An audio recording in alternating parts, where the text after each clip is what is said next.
Welcome to the Talk BD podcast, where we break down the science and strategies to live well with bipolar disorder.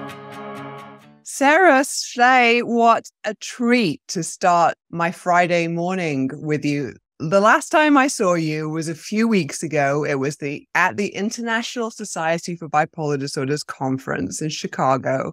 And we were both presenting a poster, and I wanted to get to see your poster, but there was such a big group of people around it that I didn't actually manage to get up to your poster during the event. Do you remember that? We missed you, and I'd be happy to give you a private showing here if you come to Western Massachusetts. But Erin, absolutely a delight and a privilege for me to spend some of my morning with you as well. I am so grateful and in admiration of everything you guys do at Crest BD. So happy to be with you. Oh, thank you for that. I do want to get to talking to you about Brainstorm, your film, but it would be a bit odd for us to start there. Let's go right back to the beginning. Would you grace me with your story of bipolar disorder and tell me where it all began for you? Sure. Okay. Thank you for asking. So for me, I mean, we could go back a few generations, and it'll be interesting to talk about that maybe later. But in my experience, I was kind of cruising along as a high functioning kid, senior year in college at Brown University. I had a 4.0 in science. I was going to medical school in the fall. I was varsity sports. I had a ton of friends. And then all of a sudden for me, it was like, the earth was pulled out from under me, and I felt like I was almost literally in a spiral crashing down to the planet. I had no kind of previous reference for what was going on for me. Suddenly I couldn't add 2 + 3. I was confused about where I was, navigation wise. I was terrified to leave my room. I didn't want to see my friends. I started sleeping 12, 13, 14 hours, and my cognitive capacities were gone. And it was terrifying because nothing like this had ever happened to me before. How old were you? I was 21. It was almost literally my 21st birthday. It turns out that's pretty standard for bipolar to early incidents before 25. And that first depression lasted for about 8 months. And then I can go on from there and tell you more about my 20s if you like. Did you manage to carry on with your educational studies at that point? As it turned out, I was like 1 month from graduation, and I squeaked through because I had already finished all of my, most of my required courses. I had one, seriously, I'd never gotten below an A, and I had a C- in one course, passed and got out of there. If it had been earlier in my career, I'm sure I wouldn't have been able to. And later, I was actually, admitted to medical school. I took a year deferral, mostly because of this depression. And when I went back, I had another depression and I couldn't do it. I absolutely couldn't do the coursework. And so I ended up dropping out of school. And so your earlier experiences were laced mostly with depression. Were you experiencing any of the highs of bipolar disorder at that point? I did not. And quite honestly, I never have, except for what was induced by antidepressant medication, which we can get into later. I was, I'm a high energy person, and you might say that's hyperthermic or hypomanic. I tease that everyone in my family is, but people will refer to me like, oh, Schley, she's going to get twice as much done as anyone else. So I have a lot of energy. It may be constitutional. It may be how I was trained in my family. It may be because of my bipolar genes. But I never really experienced, a classic mania in any way. And thus the purpose of the book and ultimately the film to help people understand that there actually is bipolar without mania. Mm-hmm. So how do things go for you after that? You're 21, you experience a long 8-month episode of depression. Was that treated at that point?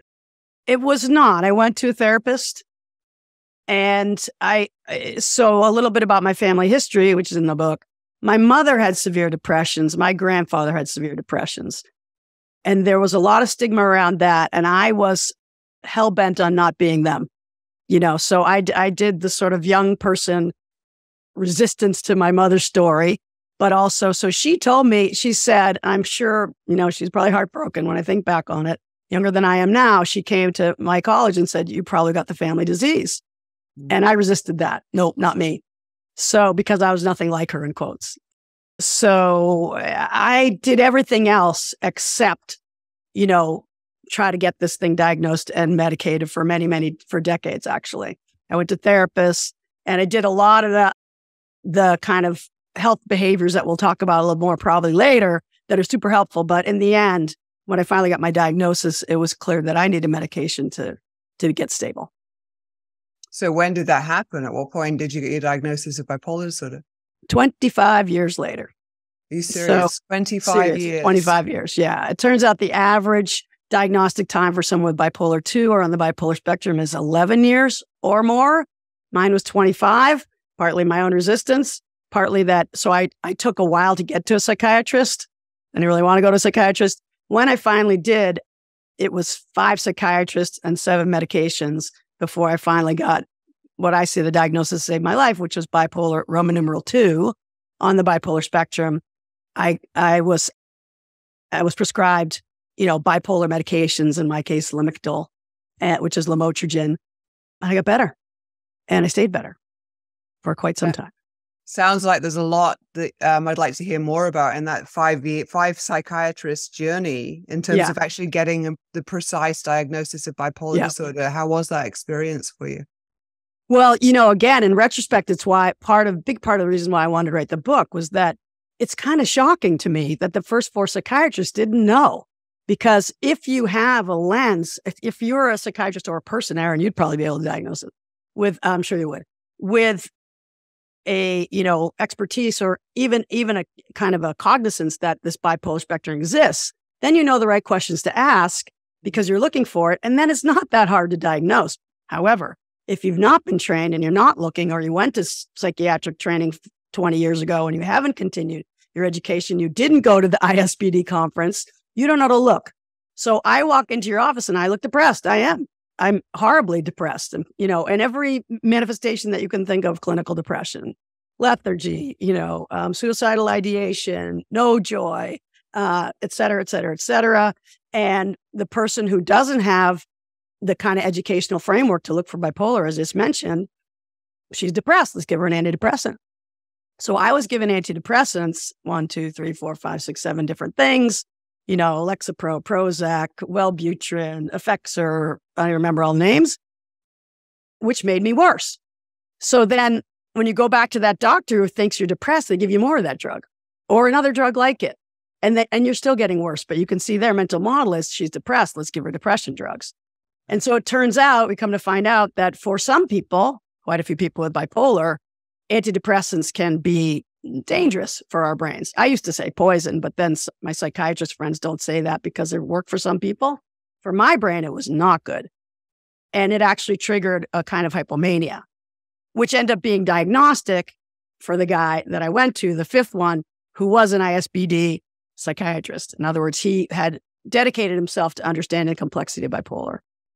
So interesting. So what would those questions have been? You said if, clinicians were really fully trained in keeping a high radar for bipolar disorder in addition to major depression, you said that there were some key questions that would have helped. What would you say to one of those early clinicians that you were working with that would have been a good question to ask you? Yes, please. Or my first 4 or 5 therapists, a few of them who apologized in tears because they didn't know about bipolar 2. Or your primary care doc. Well, so my guy, Dr. Proman here in Western Mass, he used Dr. Jim Phelps' book, Why Am I Still Depressed? And Jim Phelps is a mood spectrum expert who everyone should find out about and go to his website, psycheducation.org. But Dr. Phelps published in that book something called the BSDS Bipolar Spectrum Diagnostic Scale, which is also on the website and also free to the public and also on my website resources now. And so it's pretty simple, but profound because it was designed to help suss out bipolar without extreme mania. Mm-hmm. So my guy says,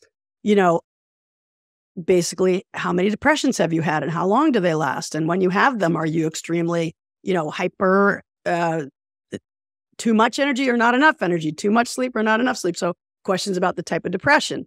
Do you have family history? Yes, my mother and my grandfather. How is it that the previous psychiatrist did not ask? Unbelievable, really, because as you know, bipolar is one of the most inheritable psychiatric disease, I think the most. Did you have your first onset before age 25? Yep. And then I think the key question is, and when you were given antidepressants for your depression, did they make you worse or hypomanic? And I said, well, yeah, I think my husband said I started to get hair trigger temper and I don't have that. So he goes, okay, we know what you have. Chick chock. Here's this medicine. Stay the course. You're going to get better. Yeah. What you're talking about is the importance of integrating screening tools into everyday practice and sort of, the principles of what we would call measurement-based care. And many physicians and clinicians are super busy, like we all are. But what you can do potentially is give people one of these short screeners before they come into your therapy session or your clinical session. And then you've got that information in hand. Absolutely. So short. And, fast forwarding now, and we can talk about the film more later, but we're interviewing two Australian guys you may know, Dr. Michael Burke and Dr. Phil Mitchell, amazing human beings. Yeah. And Phil Mitchell has this depression diagnostic, types of depression scale. And so now it's later and I've already been diagnosed, but they say, okay, when you're depressed, do you need more sleep or less, more food or less, more energy or less, sports or no? I said, check, not enough energy, too much sleep. They said, okay, you're bipolar 2, you need Lamictal. I'm like, what? How did you do that? They have a depression scale because people who are hyper when they're depressed, can't sleep, anxious, that's a different type of, issue. So point being, there really are diagnostics out there that everyone should have. And like you said, even if you're a doctor who's like super uber busy and you can't figure out the time, have people fill it out or have the spouses or the partners or the friends or the kids fill it out in the waiting room. So we've talked about the importance of measurement and we've talked about the importance of medications. Is that it? You got your diagnosis, you got your medications, was your work done? No, ma'am. No, not at all. Not enough. And I think this was my 18-year-old self's kind of rebellion against my mother because that's all she did was the medication. I'm like, you got to get up, you got to work out. So I did not create this, but I put it in a diamond. Dr. Holly Schwartz and Tricia Supes told me that, well, there's really 4 things. There's medication, there's therapy, there's your support network, and then there's all the behaviors around that you are empowered to do. And so I think of that as a diamond and we need all 4. Don't always need therapy once you're stable, but when you need it, yeah. I have my therapist on call, basically. She's amazing. I'll tell you a little story. My husband, he's great now, but he had a cancer diagnosis 3 years ago and I'm on an airplane. I texted her from the airplane. She said, I'll see you at 8 a.m. Like that, like having someone in your corner. She says, because you're patient number 1, because she knows about my bipolar. So anyway, therapist, if you need support network, that's your friends. And we could talk all about what I call the emergency mental health team. And then all the kind of ancillary behaviors around diet, exercise, when you let light in your eyes, when you don't, etc. So I can share more about that. Tell me more about that last piece. You're talking about self-management, behavior. And activities. What works for you on the ground with how many years of experience is it you have in your pocket with this condition now? I got to get my age, right? Because if you add 21 plus 41, lots of experience. It's fine. 4 decades. But I wasn't, I wasn't as, I learned along the way a lot of this stuff and I wasn't as rigorous about it because I didn't know the risks. Now I know that I believe these things are preventive. I don't think they're sufficient. I do think I need my medication as well, but I think the practices are really preventive. So I'm very disciplined and people who don't know why, man, you're disciplined. And I'm like, yeah, because you don't know what's on the other side if I don't do this, right? It's to me, the other side when I'm in a bipolar depression and flare is so terrifying that I'll pretty much do anything to prevent that, right? So I came up with an acronym. I like acronyms and models. I used to be a consultant. I can't help it. Everything is 3 or 4. So what I call it PECS, flex your pecs, and it stands for physical, emotional, creative, and spiritual.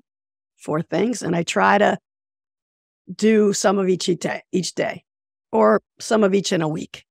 And I don't want to overwhelm people if you're just starting, because this has evolved over a lot of years for me. And now I'm old and I can do what I want. So so I have more control over my time, but I have become, super disciplined about these practices. So I can go into them in detail if you want, but I would love to hear an example that works for you on the ground of each of okay. those. So I think, if I could pick just a couple, I would say the first thing is like the morning practice, whatever it is that you do. That's under spiritual and also under physical because I do yoga. So it's like starting your day in a way that's calm.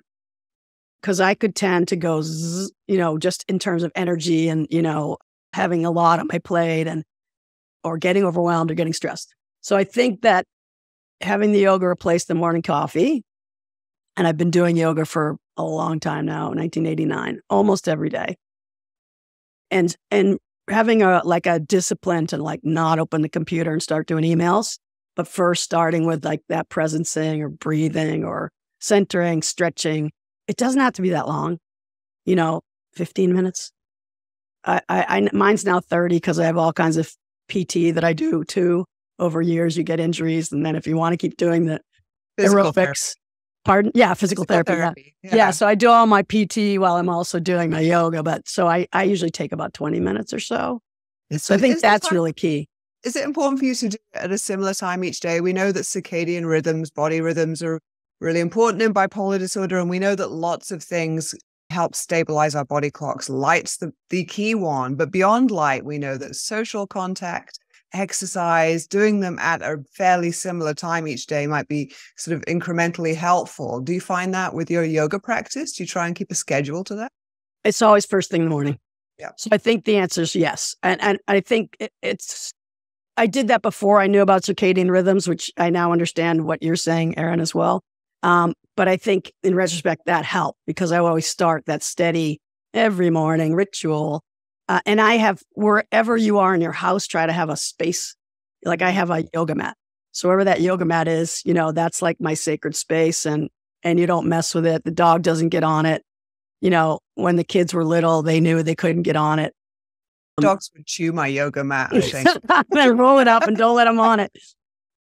So I think, that's true. And I think the second thing that's essential is aerobic exercise. Everybody knows that, right? That just getting out and moving your body, whatever you do. I'm kind of addicted to, I have to do. So I usually actually do that also before work if I can, because I know once I get into my work day, it's harder, I get tired in the afternoon. Different people have different needs around that. I just try to do yoga and then it's a hike or yoga and then it's a swim and then I'm good to go. And then the emotional piece, the emotional stability piece, how does that work for you? For me, I'm emotional social. I'm thinking about actually being with real people, not only like we are now, which is lovely, but actual real people, real friends. So every day I look for where am I going to get that emotional social contact. And a lot of times I plan a walk with someone else because then I'll have that. I get my walk in and I also had my connection in, and that's perfect, to be efficient. When I was just starting to get better after my last episode, I was very intentional about making sure that I had somebody to walk with every day because it would be hard to get out there on my own. Yeah. And one of my cousin is a psych nurse. And at that point, she said, you don't want to have any morning when you don't know what you're supposed to do because it start to, it'd be easier to get depressed. So have a date. And I found that was helpful. Yeah, is helpful. I don't have to do that every morning anymore, but presently, because I've been well for some time. But I do have my standing walking dates.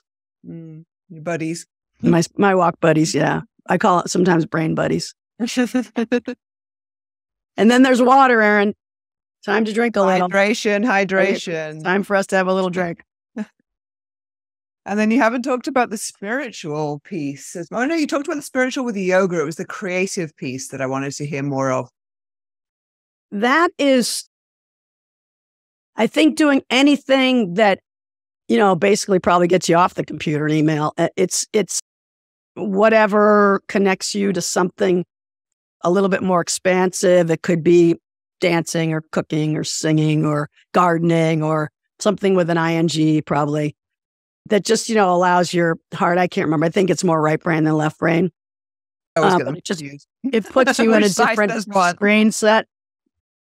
For me, like I love to sing. When I was getting out of my last depression after my mom passed, my neighbor abducted me to chorus.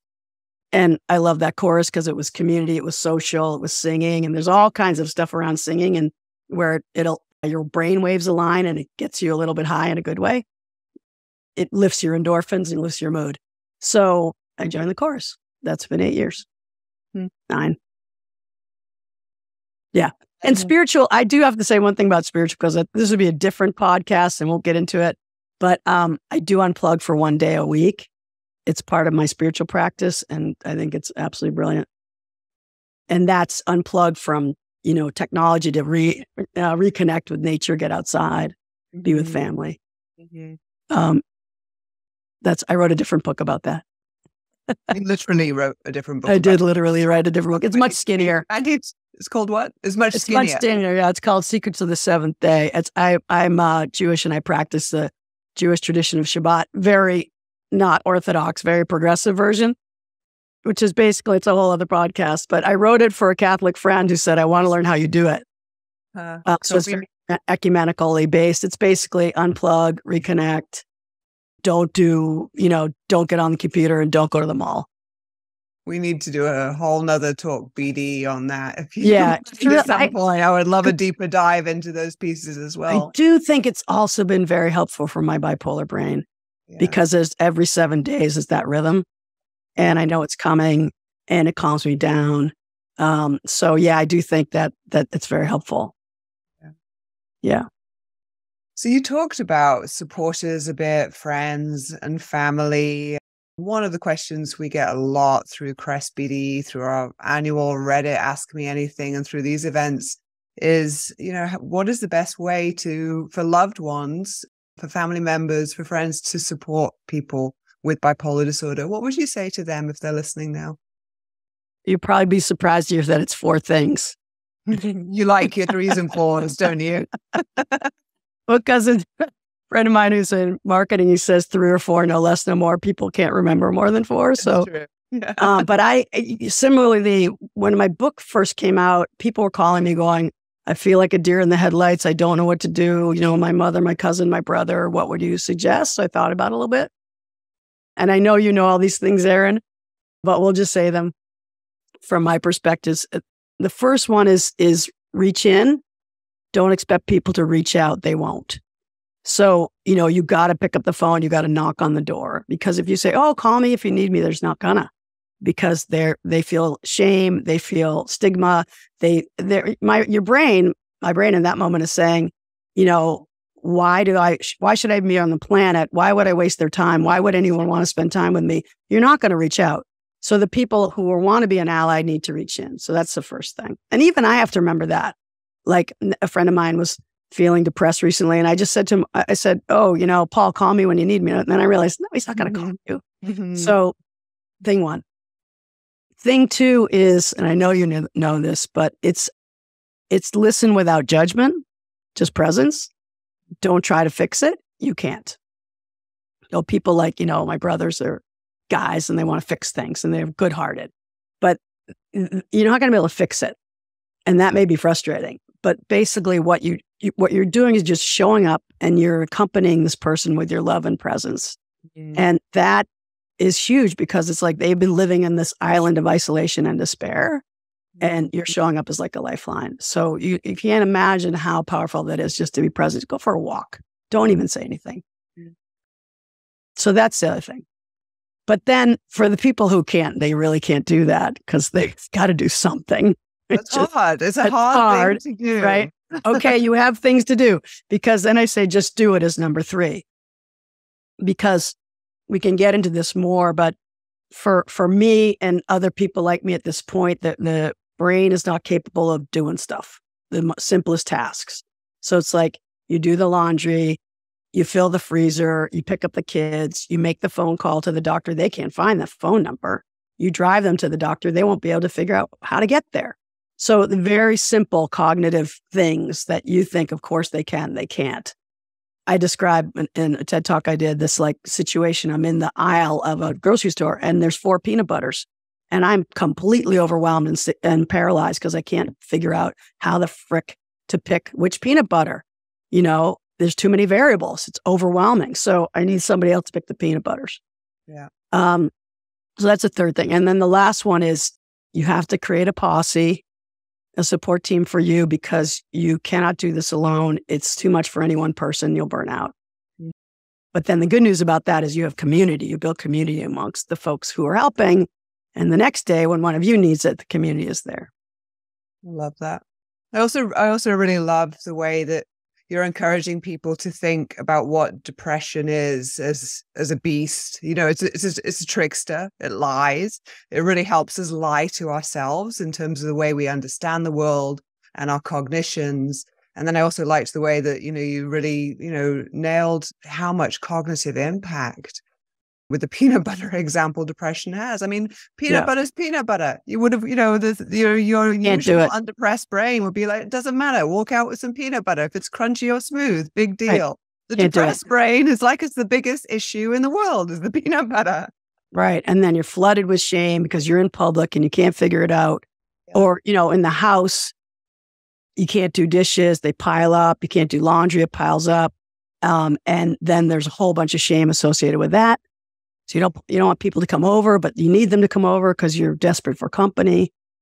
It goes on. And it's really terrifying. I mean, and it's just horrible because a lot of folks, we've done a bunch of interviews for the film, and it turns out people with bipolar typically are above high functioning average. That's the good news, like in terms of like capacity to get stuff done and cognitively. So for us, the delta is really huge. Like to go from being very high functioning to not being able to choose peanut butters, it's horrifying. And it's scary because you don't believe your brain is telling you you're never going to get out of it. Right. You don't think it's ever going to change. Mm-hmm. And you don't know if it's gonna. Yeah. And that's often where the risk of self-harm and suicide is, because it is so bleak and forever. And that's what your brain is telling you at that point, which isn't the truth, but it's very easy to believe at that point. Absolutely. I contemplated it many times. You talked about shame when you talked about stigma, and I'm just wondering what you've learned on your journey around, society's representations of bipolar disorder, how and whether you internalize that in terms of self-stigma and how you navigated through that. It took me 40 years to come out and tell my full story in that memoir. And even when I did, my heart was pounding, when I pressed send on publishing that thing, because for whatever reason, there was terror, and I told my colleagues last because I was sure that I would lose my clients and lose my livelihood.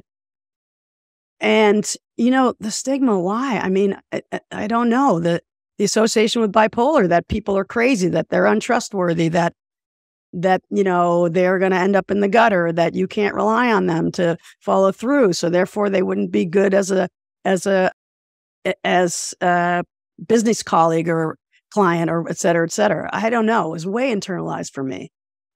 And I'll say I didn't even realize how much I had internalized it until I did publish the book. And people who didn't know about my disorder, because folks who knew were my friends and family, but all those at that next circle out, and even some of the friends back from college and stuff I never told. First of all, like, oh my God, I never would have known. You don't seem bipolar. And then as if it's a horrible thing, which is, But they also, there was a wave of love that came to me around, thank you so much for your vulnerability. Thank you so much for your sharing. Guess what? My closet, my mother, my sister, my brother, my cousin. I can't imagine how many people had that story. And so my sharing gave them permission to share. And the love I felt, I just realized I was like, this is melting off the shame over time. Like, oh, wow. This, it somehow, again, I didn't realize how much stigma I had been carrying. And then it got better. You want to know when it got better? Yeah. even more was when I met your pals. Like when I started meeting people who also live with bipolar and were willing to talk about it. General Greg Martin, David Kubushyan, Dr. David Kubushyan, Paul English, and could go on. They're probably all characters that you're going to interview if you haven't already. These incredible human beings. One is the acting Surgeon General of California. The other guy commanded 10,000 troops in Iraq. The other one sold a company for $1 billion with a B. And I'm like, oh, this is a club I'll be part of. I started having this reflection of not what you see in the media, in movies about, One Flew Over the Cuckoo's Nest or something.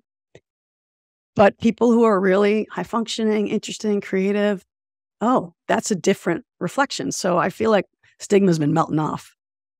That was the thing that stuck with me from what you just said. I mean, you said lots of amazing things in there, but that love melting the shame over time, that imagery was really powerful for me. Thank you. Yeah, it's been great. You culminated this story in a memoir. What was it called? Can I show it? Yeah. Is that all right? Because I like the cover. I love this cover. Now, let's see. Oh, it's maybe too bright for you to see. For those of you who are joining on the podcast, there's a butterfly. Is it a monarch? Is that a monarch? Yes, a monarch butterfly. It looks like lightning and a big storm, and then it becomes a blue sky. It's called Brainstorm, with the double entendre on purpose, with a capital S, Brainstorm, from broken to blessed on the bipolar spectrum. And I am a writer, I love to write. And so that was a good process. And that in itself was healing, I have to say, because I write in community. I don't write alone. I write in a women's circle. A circle can be men too. It happens to be women. And this one woman, Mara Bright's been there every week for 20 years. I have these things that I repeat. And I started writing the book. Why did I write the book? This one of those therapists that I told you was in tears. They had no idea that bipolar 2 existed. They send their people with depression off to hike a mountain or to, go to chorus. They don't know they need medication. They think they don't. They don't have any idea. So at one point, her jaw drops and she says to me, "You need to write a book. My colleagues need to know this." Now, this was back in 2008 when people knew less than they know now, because it's 15 years ago, but still people don't know. And so I talked into my voicemail and had 15 chapters on the ride home, outline. And it was very cathartic for me to write, because writing can be cathartic, particularly witnessed by loving people. So I'd write and cry and write and cry and write and cry. It was healing. But yeah, so it's a story. It's a memoir. I started out just wanting to write enough about bipolar 2 that people would understand about the misdiagnosis. You can have bipolar without mania, et cetera. My editor, wonderful, brilliant Jennifer Margley, she says, "Nope, you got to make it a full story about a person. You got to tell them who you are, tell them about your childhood, tell them about your kids, tell them, So I made it into a memoir, and people say it's really good. Mostly Jim Phelps and Holly Schwartz, these doctors who we know from ISBD, really gave me a lot of encouragement, because it's the first person narrative on bipolar 2 that's been needed, they said. Mm-hmm. And so you didn't just write the book. There is some beyond that. Yeah. Tell us more about what's happening now. Again, some of these guys say, well, this is because of your bipolar personality. You just keep going. But so I have a wonderful friend from college. Her name's Bonnie Walsh. She's a science documentarian. She had come out with a brilliant film on climate change. And my other career before all this, I was a sustainability consultant for years and years. So I knew a lot of people who tried to explain climate change. Bonnie, I thought, knocked it out of the park. It was so good. It was so accessible to people, the whole feedback loops.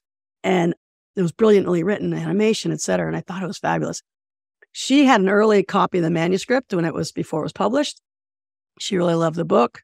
And at it's just a social gathering, I sort of jokingly said, "Hey, Bon, can we make," because her Earth Emergency, her climate film had just been aired nationally on PBS, which is a big deal. Not easy to get. US PBS. And so I said, "Can we get a PBS documentary for Brainstorm, about the bipolar spectrum?" She said, "Well, you can't just get a PBS documentary. You have to just make the best film you can and then try to pitch it to them. But let me ask Melanie."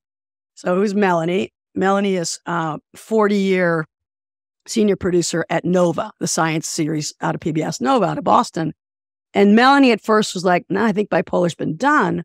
But then she read the book and she saw the TED Talk and she listened to the book and she said, "This is a story that needs to be told, because the bipolar spectrum story is not known." So she got on board. And then we're like, okay, we're going, but we need some funding. And then we got a beautifully generous anonymous funder who is interested in this work. And we were kind of underway at that point. So its intention is it's inspired by my memoir, but not about me. Its intention is to illuminate the bipolar spectrum by telling compelling stories of these characters we've just mentioned and more who live with bipolar to end this, crush the stigma, but also interweave that with cutting edge science. That's Bonnie and Melanie's wheelhouse. So that we've interviewed 36 bipolar experts around the world now.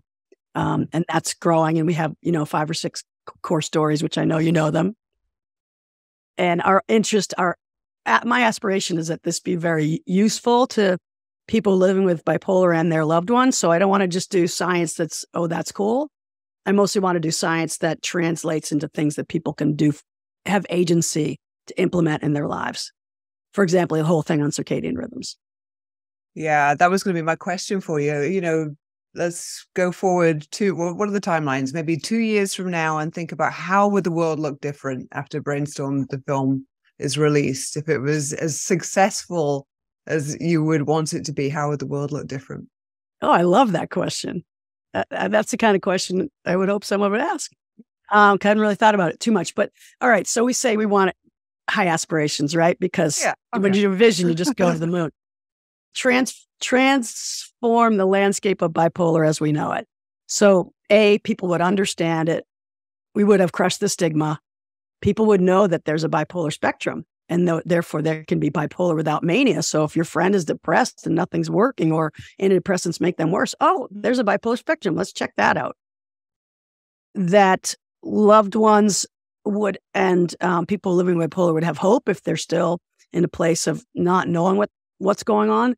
And then people who, once they get their diagnosis or even before, they can see where they have agency to really make a difference in their lives, like around the PEC stuff.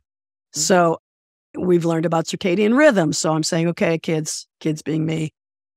Okay, kid, you got to get to bed at 10. You got to get up at 6. It's going to be 10:30, then it's going to be 6:30. It's important that you get up at the same time every morning, set your alarm. Okay, no light after a certain amount of time. I should have them here. Put on your amber glasses. The amber glasses filter out the blue light. So this may be more information that people can pull in one podcast. But again, a lot of the stuff is on Jim Phelps psycheducation.org and probably on Crest PD. And, there's the microbiome. So making sure you have gut flora diversity. And there is the whole piece around exercise. So there's a lot we can do. So I want people to get that. I love that. And I love that we've come together. We were introduced by Dr. Holly Schwartz, who's involved in Brainstorm, the film, and is just a phenomenal human being. Unbelievable human being. She brought your work together and our work at Crest BD together. I know that you're interviewing and talking to a bunch of people in our community. So just that this has happened. You could call it synchronicity. You could say that we were just, it was just the time for these groups to come together and to collaborate. And I have to thank you, Erin. You introduced us to amazing people who are going to be in this film. Like, I'm pretty sure Sherry Johnson from you, is that right? And so many others that I can't remember all of them, but the whole positive side of bipolar, that Sherry's research showing, again, crushing the stigma to some degree because of the upside. I don't mean upside in terms of manic. I mean the positive side of features that we have. And those people introduced us to other people. I don't know if you knew Steve Hinshaw. Yeah. Steve Hinshaw was amazing. And then Steve Hinshaw introduced us to Kay Jameson. Mm-hmm. So we owe you for that. We owe you for the opportunity that we had to interview Dr. Jameson. Of course, is, instrumental and fundamental in with her work. Her memoir, An Unquiet Mind, and inspired me to write mine. She read mine, said it was good, said it was great. That made me happy. It should. Yeah. And that's the thing about bipolar disorder. I mean, we don't want to do disservice to the fact that this is a dangerous, potentially life-threatening, extremely, exquisitely hard condition that can be very serious. But the other side of that is that, health and quality of life is within reach for many or most people, and that there is this amazing global community that is leaning in shoulder to shoulder to advance systems of care, to think about how to help people achieve full quality of life and really flourish across different disciplines, different types of science. And really core for us is putting the lived experiences of the condition at the heart of all of that. Thank you. Yeah. Yeah. Thank you, Erin. I think you've been a champion and a leader in it. Because let's hear from people who have lived through this, right? So I appreciate you centering our voices. That's been really awesome. Yeah, and it is an incredible community worldwide. That something about this bipolar community, both of people with lived experience and people who are researchers and clinicians, that are just awesome, generous. Out of I think 40 people now that between you and Holly and Jim Phelps have introduced us to, and then they've introduced us to others, only one said no. Every other person, no, we're not going to. We should probably out them. But every other person, like within an hour, happy to help, so that's been lovely. Yeah. Around the globe. So where do people learn more about Brainstorm the Film if they'd like to take a deeper dive? Thank you. There is a website called brainstormthefilm.com. And there it's going to show, there's a list of our experts, which is everybody we've interviewed. And then that you're on there, Erin. And then there's a double click onto their websites. There's a list of our team, which includes Holly Schwartz and Dr. Jim Phelps, me, Bonnie, Melanie, Greg, and Dr. David Cabuchon. And then there's sort of our vision, and there's a link to my book, but there's also a link to the resource page on my website is sarahschley.com for the book. And one of my friends, Stephanie, said, hey, when people search for this book, they're going to need help. You better put a resource page on there. Mm-hmm. And so I asked your people, Chris BD, Emma Morton, what are your resources? And she gave me a whole bunch. So probably all the resources you have too. But that way, if people are, needing help right away, it's there. Right. Well, make sure we put all those in the show notes as well. What an invigorating time that was talking with you this morning. I can't wait to see the next steps for all of this. I have a feeling that you and I will have lots of these conversations to come. I sure hope so. That flew by, Erin. You're amazing. It feels like 5 minutes. Thank you so much. No, this is great. Thank you. And thanks for your work. Really amazing. You too. Ditto.